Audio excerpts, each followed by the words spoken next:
sommes dans les bois de Redus, commune de Libin, et nous sommes vraiment au milieu des bois, dans un endroit que j'apprécie beaucoup, qui est une ancienne zone de pré de Fauche.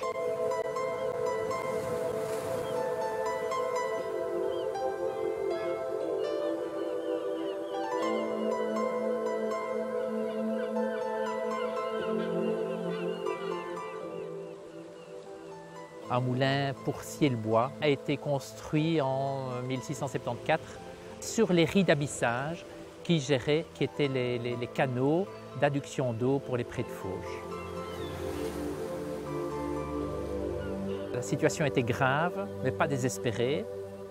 Donc j'ai pu relever ces ruines parce qu'elles étaient encore existantes et que c'était une maison d'habitation et qu'elles avaient une valeur patrimoniale. 80% de la restauration a été faite par ma seule main-d'œuvre.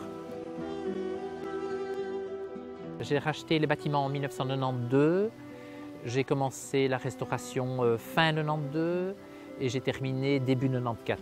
Ils ont été ouverts comme gîtes ruraux dès l'époque. Tu as l'occasion de remettre les nouvelles plaques.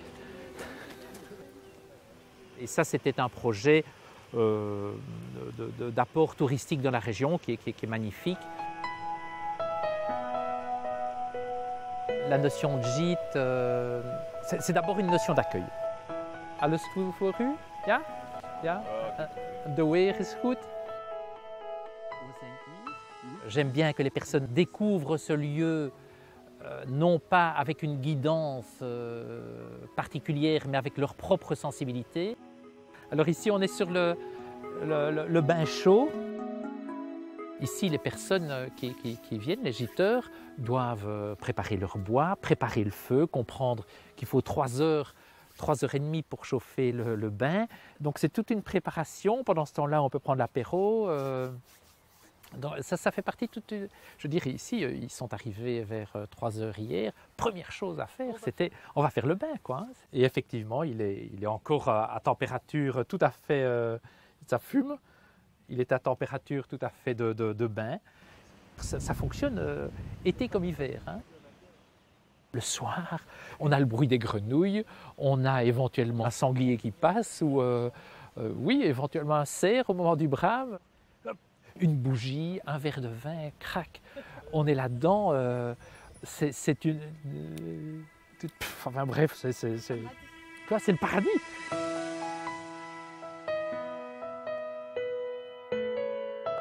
Alors, ça c'est la notion de gîte, l'accueil, la découverte. La notion de gîte panda, c'est respectueux de l'environnement.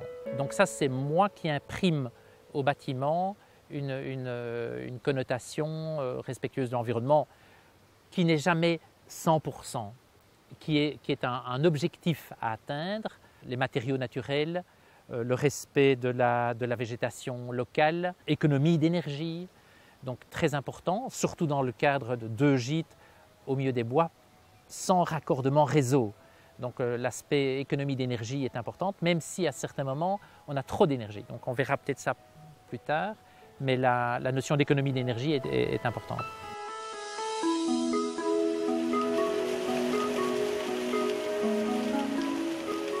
La roue va plus ou moins vite en fonction du courant qui est utilisé? Effectivement, si on allume un percolateur dans les maisons, la roue va essayer de produire le maximum de ce qu'elle peut pour faire tourner le percolateur. La même chose pour le lave-vaisselle. Parfois elle s'emballe ou quoi? Elle s'emballe, mais il n'y a aucun risque. Elle a une vitesse maximum périphérique qui fait qu'elle ne produit... Il n'y a pas de danger. C'est pas comme une... je sais pas, il y a une éolienne, il y a un danger quand elle tourne trop vite. Ici, la roue, quand elle s'emballe, elle a sa vitesse maximum et puis le reste, elle n'utilise pas. Elle n'utilise pas l'eau qui passe au-dessus, en fait.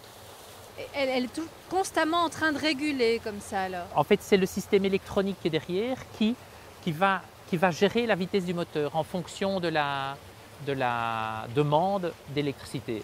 Elle tourne 24 heures sur 24 et 365 jours par an en zone d'îlotage. Donc ici, le rappel, c'est que nous sommes dans un endroit où il n'y a pas de réseau électrique. Donc les 2 maisons qui sont ici sur le terrain fonctionnent sans réseau électrique. Donc elles fonctionnent uniquement avec l'énergie de la roue. Et elle ne gèle jamais?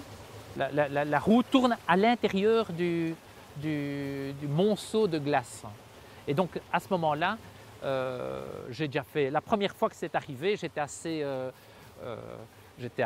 curieux, et puis je me suis dit, mais je vais essayer de voir si j'arrête la roue, ce qui se passe, etc.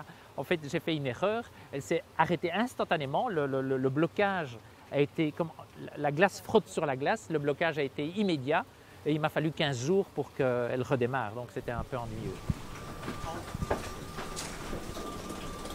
Alors le moteur en lui-même, c'est ce petit boîtier noir qui tourne avec les deux courroies qui sont là à gauche. Ici, c'est en même temps mon capharnaüm, mon bric-à-brac, mais surtout mon laboratoire de développement durable. Donc en fait, il y a toutes les technologies. Il y a la technologie ancienne qui est la multiplication de vitesse grâce aux poulies et aux courroies pour multiplier la vitesse pour produire avec le moteur. Mais il y a toute la partie électronique qui est assez importante et qui prend de plus en plus d'ampleur pour réguler la production d'énergie électrique. Quand la roue tourne, il y a deux types finalement d'accumulateurs. Il y a un accumulateur chimique qui sont les batteries qui sont en dessous, on voit une partie, le pied des batteries, et alors un accumulateur thermique qui est un boiler électrique qui essaie de prend l'énergie qui n'est pas consommée. Comme on est en îlotage, c'est très important, c'est très différent du réseau, donc c'est le boiler qui prend l'énergie qui n'est pas consommée. Donc c'est tout un... Ça fait partie d'une régulation intelligente, et il y a encore des kilowatts à trouver dans cette régulation. Parce que ici, comme la production, on ne peut pas augmenter l'eau, mais on peut être plus intelligent au niveau de la consommation. On voit ici une consommation supérieure à la production. Donc ça a diminué, mais donc ce qui veut bien dire qu'à certains moments, la consommation est supérieure, à certains moments, elle est inférieure, et ce sont les batteries qui jouent le rôle de tampon.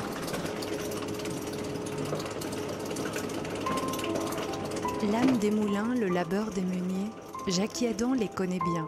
Ce petit-fils de meunier collecte depuis 1999 les témoignages au fil du bassin de l'Ourthe. Des moulins et des hommes sont nés au fil des ans, 5 tomes sont déjà parus. Aujourd'hui, Jacky nous raconte la production d'électricité au siècle dernier.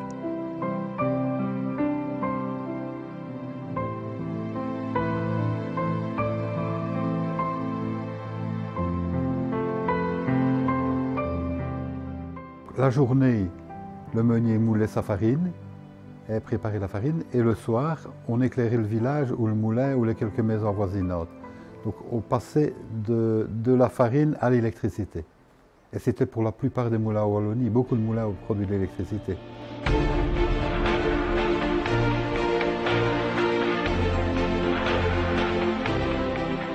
On produisait de l'électricité le soir, donc quand la nuit tombait.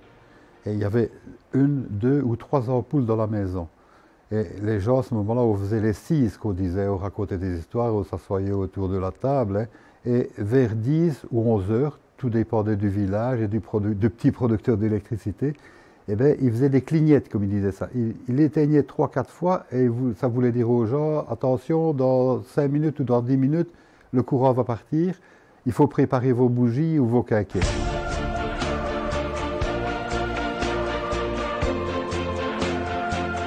Je vais raconter la petite anecdote de Nicolas Pétré au moulin de Bardon et à Randeux. Donc lui, il était chargé le soir de mettre l'eau sur la roue qui produisait l'électricité, et Nicolas était parti au village boire des gouttes. Mais les gens, au fur et à mesure, il y a des gens qui allaient dormir à 9 h, d'autres à 10 h, donc la puissance augmentait, et il avait fait péter les lampes du village de Randeux. Et Nicolas a dû repayer les lampes. Mais il a fait ça avec le sourire, et il raconte avec un grand sourire, des années et des années plus tard.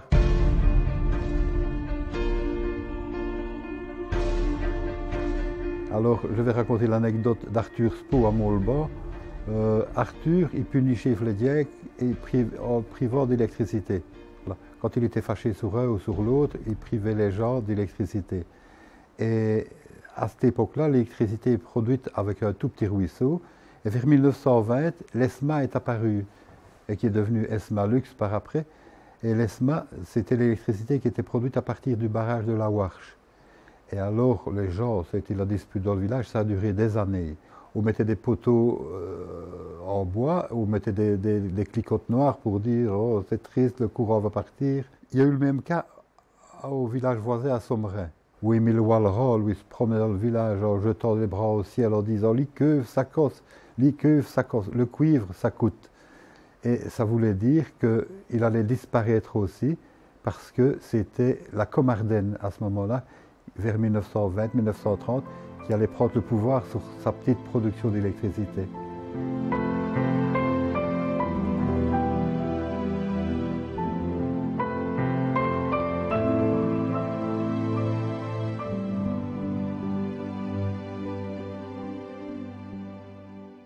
Ici, on va aller voir les gîtes qui sont inoccupés pour le moment et qui, avec la production d'énergie, disons, doivent toujours conserver une certaine quantité de lampes allumées qui permettent d'utiliser le trop-plein d'énergie. Donc ça, c'est comme ça. Et là, il y avait une ampoule qui était foutue. Donc voilà. Il faut laisser constamment certaines lampes allumées. Alors, le principe, ce n'est pas de laisser constamment certaines lampes allumées, mais c'est qu'il y ait toujours une petite consommation d'énergie, pour compenser la production. Parce qu'à certains moments, la production est nettement supérieure à la consommation. Donc voilà, et c'est comme ça qu'il y a un boiler électrique dans la cave qui utilise ce trop-plein d'énergie. Mais c'est mieux de le faire travailler le boiler électrique que les lampes, naturellement. On est dans l'ancienne partie usine de ces deux maisons. Il y avait la maison d'habitation du scieur, et ici on est dans la partie usine qui était la scierie à proprement parler, le moulin à scier le bois, comme on voit d'ailleurs sur ces gravures d'Hydro et d'Alembert, moulin pour scier le bois. Donc en fait on est dans cette partie du bâtiment qui était la partie typologique du bâtiment qui a été construit et aménagé à partir du XVIIe siècle. Donc on est vraiment dans cette structure longueur-largeur où la machine à couper le bois travaillait avec un vilebrequin, une bielle, sur l'énergie hydraulique. Et ça a travaillé pendant 250 ans.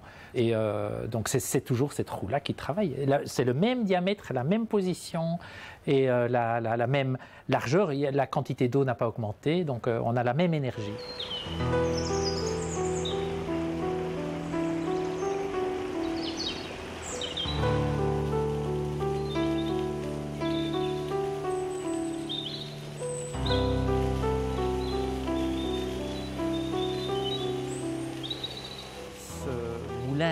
Après avoir opéré l'achat et après avoir fait des recherches historiques, ce moulin avait été fondé par 6 fois mon arrière-grand-père en 1674. C'était parti dans d'autres familles et dans ce sens-là, ce qui me plaît dans le fait que ça soit parti dans d'autres familles, c'est que plusieurs familles peuvent prendre ce lieu comme étant un berceau familial. Et quand il y a des réunions familiales, d'autres familles qui ont été propriétaires de ce moulin entre 1674 et 1992, c'est quelque chose qui me plaît parce que c'est un partage de l'histoire. Restaurés par des amoureux du patrimoine, les moulins sont devenus très souvent des destinations de charme pour les touristes. Et à Resteigne, on y produit aussi de l'électricité.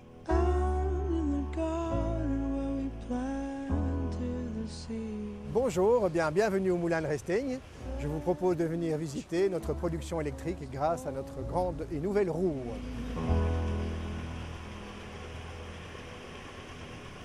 Cette roue, c'est 5 ans de challenge pour arriver à la mettre en œuvre parce que c'est un fameux projet. C'est aussi un défi écologique parce que le but était de faire de l'électricité avec le moins d'eau possible pour la faire tourner.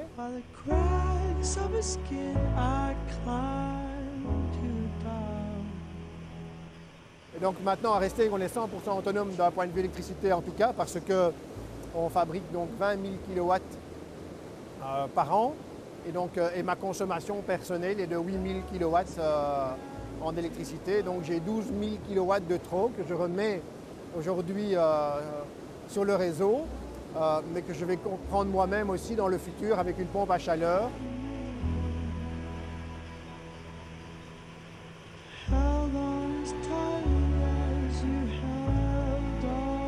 fonctionne relativement simplement parce que c'est qu'on a voulu que ce soit simple. Donc c'est un pignon, des réducteurs de chaîne pour pouvoir arriver à un nombre de tours suffisant pour pouvoir faire tourner l'alternateur qui lui tourne à 183 tours à son maximum et comme cela on produit 2500 watts.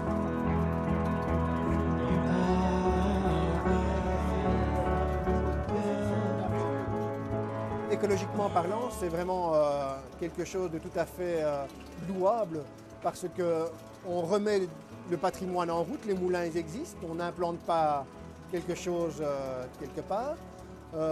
L'infrastructure, c'est du bois et du métal. On a fait le calcul, c'est 500 kg de CO2, ce qui n'est pas énorme compte tenu de ce que coûte une éolienne par exemple.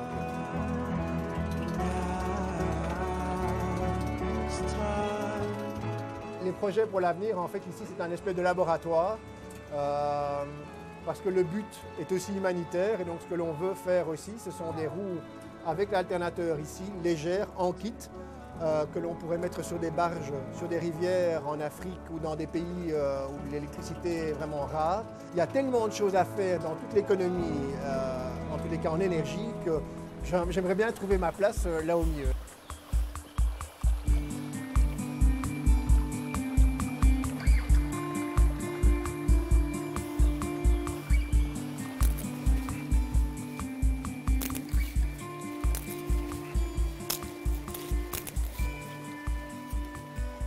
C'est un lagunage par écosystème hiérarchisé de plantes macrophytes et microphytes.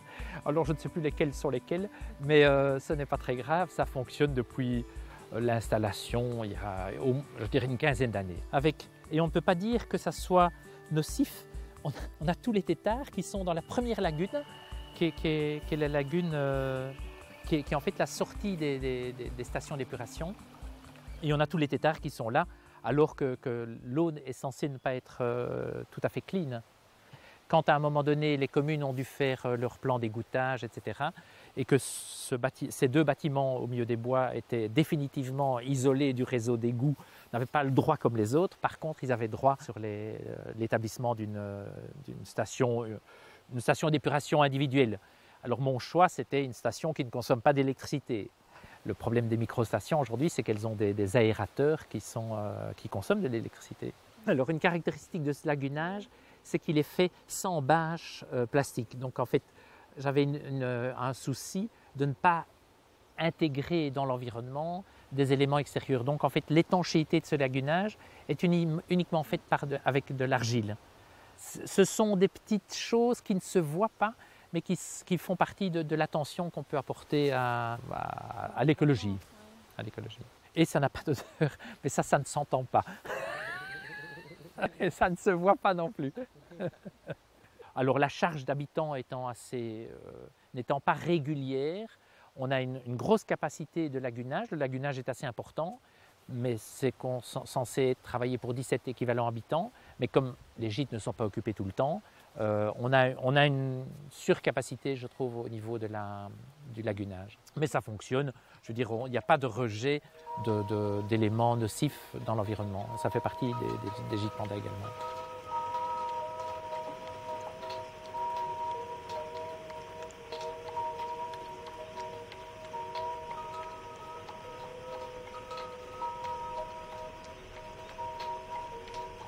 À mon sens, la valeur patrimoniale est autant le bâtiment que l'ensemble des prés de Fauche et l'ensemble du réseau d'adduction d'eau.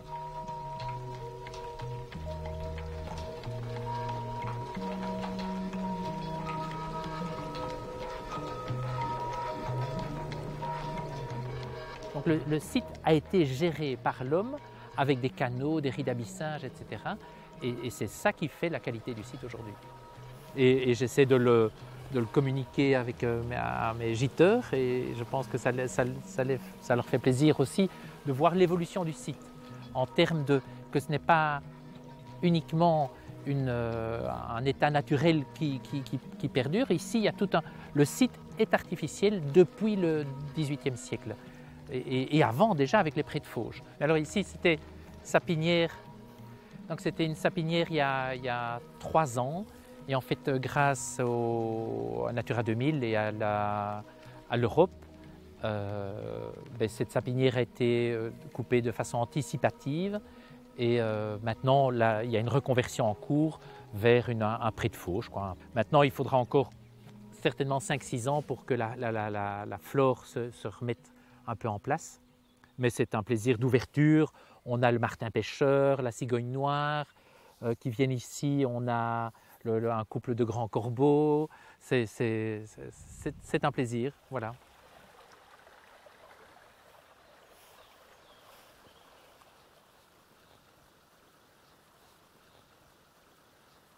Il y a toutes les herbes qu'on peut imaginer. Il y a des fleurs, c'est magnifique.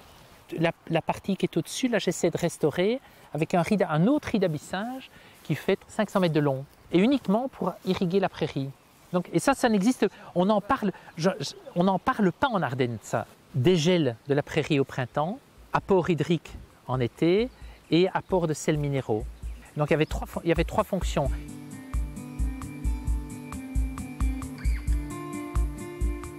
Il y a des truites, on voit une truite sautée là. Toc.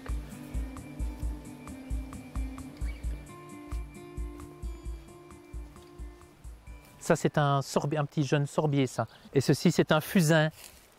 Voilà, un fusain, on le voit. Et donc en fait ici, on voit les épicéas qui étaient plantés et en fait j'ai refait de la plantation avec des essences qui sont agréées au niveau de la région wallonne pour faire un ourlet par rapport au reste. Et ça c'est un érable champêtre. Il y a des petits noisetiers, il y a des fusains d'Europe. Selon les saisons, on a le massif d'en face là qui a des couleurs extraordinaires. Voilà, vous avez tout vu, mon petit paradis.